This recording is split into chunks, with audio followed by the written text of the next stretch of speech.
2026 ICC T20 world കപ്പിലെ രണ്ടാം century പിറന്നു. ഇന്നലെ ഓസ്ട്രേലിയക്കെതിരെ നിസാങ്കയുടെ സെഞ്ചുറിക്ക് തൊട്ടു പിന്നാലെയാണ് ഇന്ന് രാവിലെ കാനഡ ന്യൂസിലാൻഡ് മത്സരത്തിലെ കാനഡയുടെ യുവരാജ് സാംറയുടെ വെടിക്കെട്ട്. യുവരാജ് സാംറ T20 ലോകകപ്പിൽ സെഞ്ചുറി നേടുന്ന ആദ്യ അസോസിയേറ്റ് ബാറ്റർ.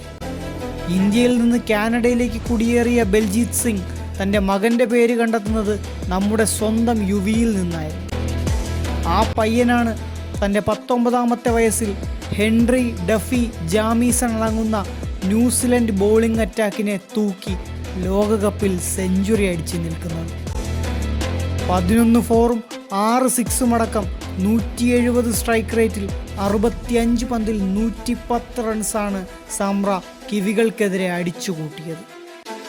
ക്യാപ്റ്റൻ ദിൽപ്രീത് ബജ്വയ്ക്കൊപ്പം 116 റൺസിൻ്റെ ഓപ്പണിംഗ് പാർട്ട്ണർഷിപ്പ് പടുത്തുയർത്തിയ യുവരാജ് ന്യൂസിലൻഡ് ബോളിങ്ങിനെ അക്ഷരാർത്ഥത്തിൽ നിഷ്പ്രഭമാക്കുകയായിരുന്നു.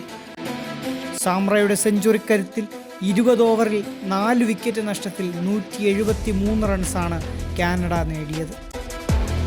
മറുപടി ബാറ്റിംഗിൽ 76 റൺസെടുത്ത ഗ്ലെൻ ഫിലിപ്സിൻ്റെയും 59 റൺസെടുത്ത രജിൻ രവീന്ദ്രയുടെയും ബാറ്റിംഗ് മികവിൽ 15 ഓവറിൽ 8 വിക്കറ്റ് ബാക്കി നിൽക്കെ കാനഡയെ പരാജയപ്പെടുത്തിക്കൊണ്ട് T20 world cup 2026 super 8 New Zealand യോഗ്യത നേടി.